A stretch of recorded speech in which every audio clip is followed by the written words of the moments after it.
Alright, so I'm here basically reading out the novel I'm currently working on, so I can revise it. The finished product will probably be nothing like this one, because I'm planning on rewriting the beginning, changing the structure, fixing a few time continuity issues, time continuation issues, something like that.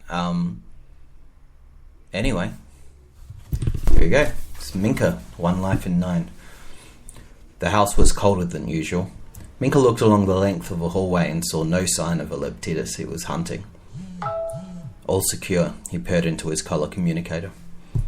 When he got to the first doorway, he stopped and sat for a second to collect his thoughts and clean his paw.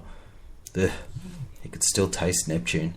His comrades at the Feline Space Academy told him that you never quite get the taste out, ever, and now he was starting to see why. His exploration of his claws and the dirt within complete, he put his mind back on the task at hand. Command Central had told him there was a leptidus presence in the area, so it had to be around somewhere. He just had to catch the strange shadow they cast, or, if he was too late, one of the humans acting strangely. He resumed his patrol of the area. A slight scuffling sound further up made him race into the kitchen, which was nearby, and hide in the shadow of the pantry. Someone getting up? A toilet break, maybe? No, the smell hadn't changed in the house. In fact, now that he thought about it, the kitchen smelled like it had been recently used to cook something. Something sweet. Where'd they beamed him into? He cursed himself for not taking better notice of which lights were on in the house, and where, and then he heard on the other side of the house, "You wake me up, I'll wake you up." Minkah backed further into the pantry. Had he been spotted? No, that was impossible. For one, he had cleverly jammed the bell on his collar with a furball he'd created earlier. And for another, he was moving behind the glass, as they called it. This basically involved utilizing an ancient trait of his race to blend in with time. Sometimes humans could see past it if they happened to look directly at him, and while his concentration was taken elsewhere, but not often. No, this was a human debacle, but he had no idea what was causing it. "You wake me up, I'll wake you up," he heard again from the human, and she continued her journey across the house. He could smell she was holding what he guessed was cooking earlier. Vanilla? "Get your vanilla pancakes!" The voice was grating on Minkah's ears a little. Was someone in the house sick, and they asked for pancakes? Was this woman looking after them? The voice did not indicate any sort of need to please. In fact, it more sounded like a threat. Minkah heard his own stomach growl a bit. He could handle being threatened by some pancakes right now, though tuna pancakes would be more up his alley. He forced himself to get a hold of himself and his stomach and stay perfectly still while he waited and listened. "What are you—" A different voice this time. "Get your vanilla pancakes!" The first slightly screechy voice continued, and then Minkah heard the sounds of scuffling and a scream. Okay, this was weird. Time to abort the mission. As Minkah crouched into as tight a ball as possible to ready himself for the walk back to the people who considered themselves his owners, he was in actuality composing a detailed report of their actions. He thought back on what had led him to join up with the Feline Space Corps. It seemed so long ago, yet it had only been 3 years. He had been with his carers for about a year. Was only young. He enjoyed the cuddles and the squeaky mouse toys, though he yearned to see more of the outside world. His owners, however, would only let him go to the backyard, where they had erected some sort of green material that he could not penetrate, no matter how hard he scratched at it. He would sit at the front door and try to explain that he needed to feel fresh air in his lungs, that he wanted oxygen running through him, that he needed the unfiltered sunlight to feel truly warm and alive, that his very whiskers wanted to quiver amongst the various plants, fauna, and different types of dirt out there in the wide open world. All his owners heard was meow. It frustrated him so. He tried to learn to articulate as they did, but all they heard was different levels of meow. He swore he managed to pronounce at least half of both their names, at least what they called each other, in a growly super effort, but it was dismissed by the one owner, and the other softer owner just thought he was sick and ran to him to pet him. "I want not your petting," he meowed at her at the time, and swiped a little, just a playful swipe, but it seemed to annoy both of them, and definitely did not increase the chances of going outside. In the end, he sadly had to resign himself to the fact but they would most likely never give him the freedom to travel. He would still occasionally half-heartedly meow at the door, though he still was trying to articulate his reasons through the limitations of his voice box, but they just would not understand. Minkah took to sulking, either in his old cat cage in the backyard that they still kept in the shed. He couldn't explain why he felt safe in there, despite it only ever being used to transport him to the vet, a place that only ever seemed to bring pain or degradation. Maybe it was the towel. Or he would climb to the highest point of their wardrobe and nestle himself deep in old discarded backpacks and shirts a decade out of date that were going to be transported to the Salvation Army someday. It was during one of his naps within the shirts and backpacks in the closet that he awoke with a start, sensing a new smell. A cat smell. Well, that was weird. Had his owners brought him a new companion? He wasn't sure how he felt about that. Yeah, the company would be nice, he supposed, but he liked being the only one to get attention and affection. He didn't even really like it when his owners showed too much affection for each other, the extreme side of which would lead him to run out of the room, trying to shrug his shoulders to his ears, yelling as loudly as he could in his head, "Meow, meow, meow, I can't hear you," till he was a safe distance and could try to concentrate on cleaning himself to wipe the imagery from his mind. Well, it was nice to get in between them, while just sitting there with each other, and go to sleep amongst the warmth. In any case, he heard nothing from his owners. In actuality, they did not seem to be home at all. No, this cat appeared to have turned up on its own somehow. Minkah narrowed his eyes and tried to focus. Yes, that was definitely a cat figure up ahead on the stripy business shirt, cleaning a paw and surveying him quizzically. "Ah," the intruder intoned. "You have awoken. Good." Minkah regarded him quizzically. The intruder was a sleek, black cat with flashing green eyes and an amused look in his eyes. There was a hardness there as well, that Minkah would come to know clearer as time went on. On this first meeting, though, he just got the impression that the newcomer was bemused by him. "Minkah," the black cat continued, "your name means justice. Did you know that? It is justice, of a sort, my order is after, and we ask your help." Minkah took a second to think about this, and then asked him, "Wait, who are you? How did you get in? Did you make it through the green?" The newcomer bared his teeth in a grin and purred loudly, almost mockingly. "Oh, no. No need to travel through the trappings your owner has set up here. We have other means to travel, means we will teach you, if you decide to join us. As for who I am, my name is Oberstedt. I have come to talk to you about an important matter that concerns all of us.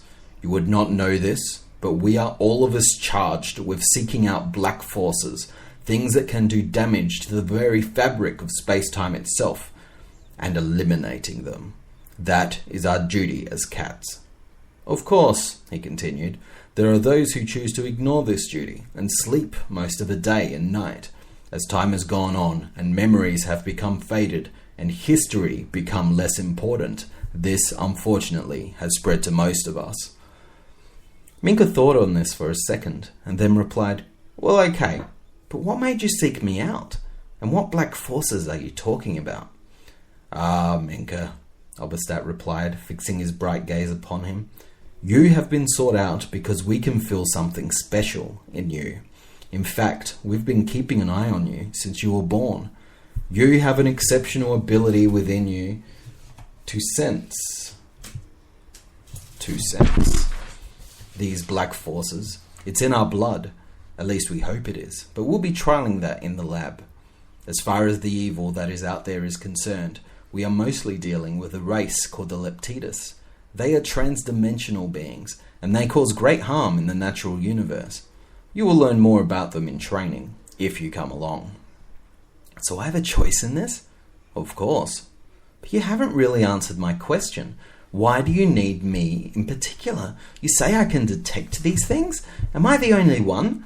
"No, of course not. Our numbers are dwindling, however, and your grandfather was one of the greatest markers we ever had in our organization. We hope you can follow in his footsteps." "Markers?" "They are the brave felines we send out to various points to seek out the Leptidas, where we see there has been dark activity. They find the traces, possibly even see a flash of the beings themselves, and they take readings so we can trace them and, with luck, block them from being able to re-enter. This is mostly about patching the holes in the continuum. Minkah looked confused at this point. Oberstadt sighed and continued. I know this would seem a bit overwhelming, but it will all be explained. Basically, this is a generations-old quest that has been passed on to cats everywhere with special abilities. It is a path that is chosen. You don't have to do it, but like I said, it is in your blood, and you would be helping out all of civilization. Minkah slowly raised a paw to his mouth and chewed on it as he thought. You mentioned something about my grandfather. I never knew him. You say he did this himself for you? Yes, but not just for my organization. He did it for everyone, everywhere. He was a great cat, and a true hero. He cleared more quadrants than any other recruit we've had. He understood the importance of fighting these beings. Minkah chewed on a claw and thought long and hard about all of this. Oberstadt watched and waited patiently. Finally, Minkah smoothed his paw over his head a couple of times nervously and said, Okay, I'll do it. I've been getting bored anyway. How do we get out of here? Oberstadt smiled.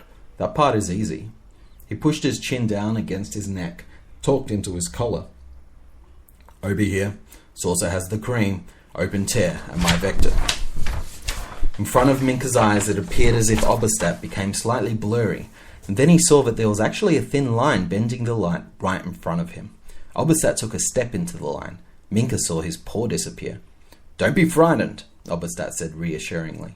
It's just a convenient mode of transportation. Follow me. He moved further into the line and vanished. Minkah stared after him for a few seconds and wondered if this was really a good idea. By his internal body clock, dinner was only a few hours away. He could easily sleep that and wake up, be fed, and not have to worry about any of this. The tales Oberstadt told him intrigued him though, especially the part about his grandfather. And he had special blood that let him sense things others couldn't? How strange. No, he simply could not handle the thought of not investigating this further, spending the rest of his days wondering what might have happened if he had followed the stranger into the strange tear. So, with that thought in mind, Minkah tentatively stepped into the wavering tear and looked out upon a vast, glimmering white floor. A tabby further up spotted him and raced up to him. As they got closer, he could see she was a girl, quite pretty in a cute, mottled orange and white sort of way, and she had dark blue eyes.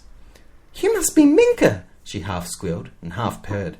She sniffed his nose lightly and then nuzzled her head against his, hard. He wasn't expecting such familiarity and affection so quickly and took a step back on impulse. She became embarrassed. Oh, I'm sorry. I didn't mean to offend you or anything. It's just, you're actually here and, well, we needed you bad. She looked at him in earnest. Minkah once again found himself confused.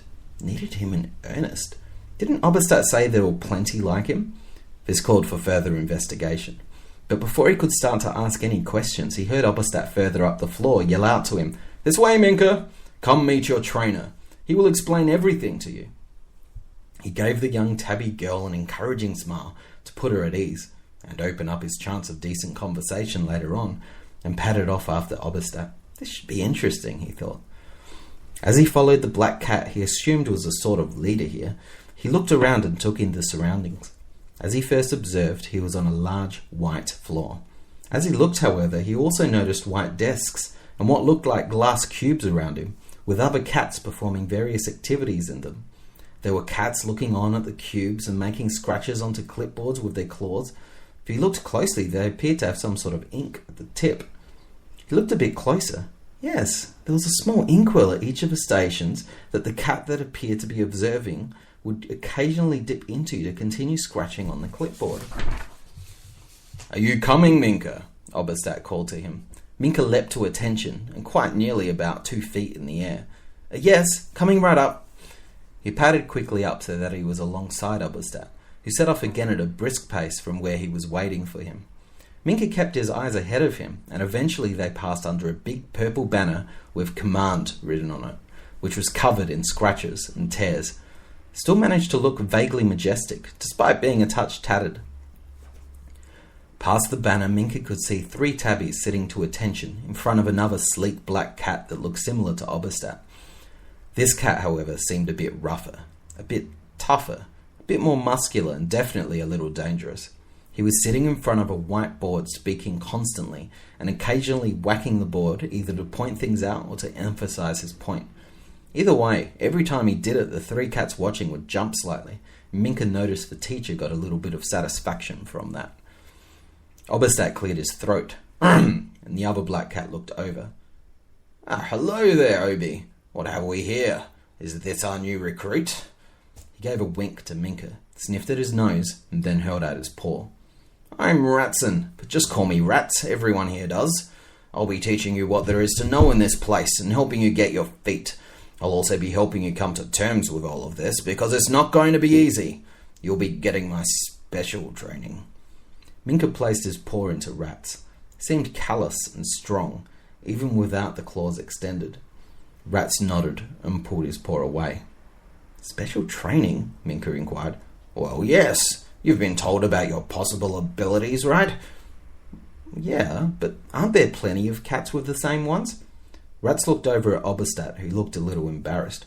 Well, said Rats, looking accusingly at Oberstadt, who was pretending to be quite immersed in the cleaning just under his chin, with great exaggerated movements. Yes, of a sort. We are hoping for something a little more special with you, though.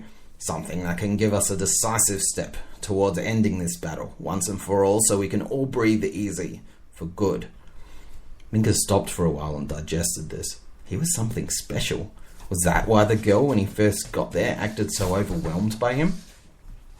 Rats disappeared behind the mirror wall near his whiteboard and came back out with a relatively slim volume, with tactics and hyper-trailings written on it in scratchy copperplate. It looked ancient. It's time for this book. With this book we can find them, we can mark them, and we can block them off. And with your abilities, Minkah, we can follow them. Yes, I remember you saying. Am I really going to be safe? Minkah asked. Yes. Oberstadt looked him straight in the eye. If you're anything like your grandfather, and I've heard a great deal from the third that you met in the small room on our first day here. I seem to have jumped forward several pages. Okay, well, that's enough of this broadcast. I hope you enjoyed it. I'm going to get my pages in order.